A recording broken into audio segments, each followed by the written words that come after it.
কলকাতা উচ্চ আদালতের নির্দেশকে অমান্য করে পুরুলিয়ার কোটশিলা রেল স্টেশনে জমায়েত করে রেল অবরোধের চেষ্টা আদিবাসী কর্মী সমাজের সমর্থকদের।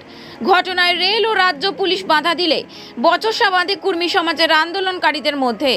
পুলিশকে লক্ষ্য করে পাথর বৃষ্টি করে আন্দোলনকারীরা। পাল্টা পুলিশ কাঁদানে গ্যাসের শেল ফাটায়। পরিস্থিতি সামাল দিতে পুলিশ লাঠিচার্জ করে বলে অভিযোগ। ঘটনাকে ঘিরে চাঞ্চল্য ছড়িয়ে পড়ে এলাকায়। পাথর বৃষ্টিতে বেশ কয়েকজন পুলিশ কর্মী গুরুতর আহত হন। রক্তাক্ত অবস্থায় পুলিশ কর্মীদের নিয়ে যাওয়া হয় হাসপাতালে। রাতে আহত পুলিশ কর্মীদের পুরুলিয়া গভর্নমেন্ট মেডিকেল কলেজ ও হাসপাতালে নিয়ে আসা হয়। ঘটনায় আহত হন 2 জন সাংবাদিক। ঘটনায় বেশ কয়েকজনকে আটক করা হয়েছে বলে জানা গেছে। দেখুন বিস্তারিত।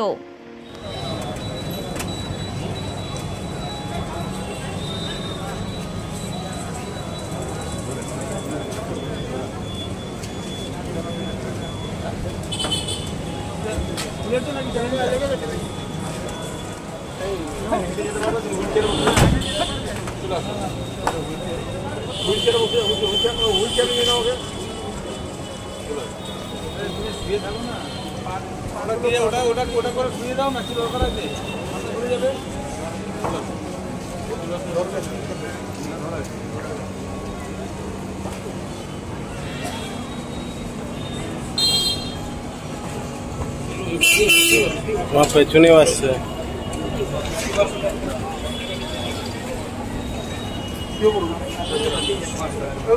এই গাড়ি সরা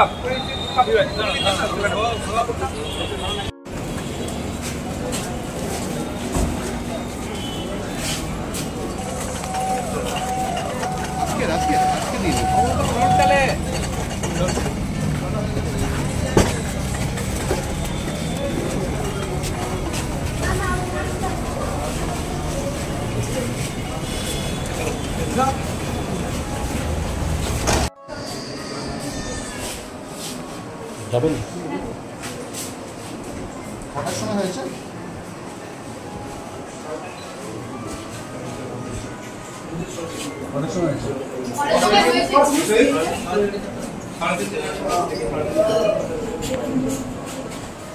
কি পরিস্থিতি রয়েছে দেখলেন? এখানে বেশ কিছু মব এখানে এসেছিল। আমাদের যারা অন ডিউটি অফিসার ছিল, অফিসার ফোর্স ছিল, তাদের উপর উইদাউট এনি প্রভোকেশন তারা এই রেল লাইনের যে পাথর আছে সেগুলো পেল্টিং করতে শুরু করে। আমাদের কয়েকজন ইনজুরি সাসটেন করে আমরা তাদেরকে চেস করে এখান থেকে হটিয়ে দিই। এখন পরিস্থিতি টোটালি আন্ডার কন্ট্রোল আছে। আমরা কয়েকজন যারা মব ছিল, যারা এই অফেন্ডার ছিল, তাদেরকে আমরা ডিটেন করেছি। তাদের এগেনস্টে আইনত ব্যবস্থা নেওয়া হচ্ছে। Thank you. আমাদেরকে দেখে বলতে হবে। আমরা বেশ কয়েকজনকে ডিটেন করেছি। আমরা পুরোটা না দেখে বলতে পারবো না। আর আমাদের কয়েকজনের ইনজুরি তারা সাসটেন করেছে। পুরো জিনিসটা না দেখে আমি বলতে পারবো না। আমরা এখন আর এখন পরিস্থিতি well under control. Thank you.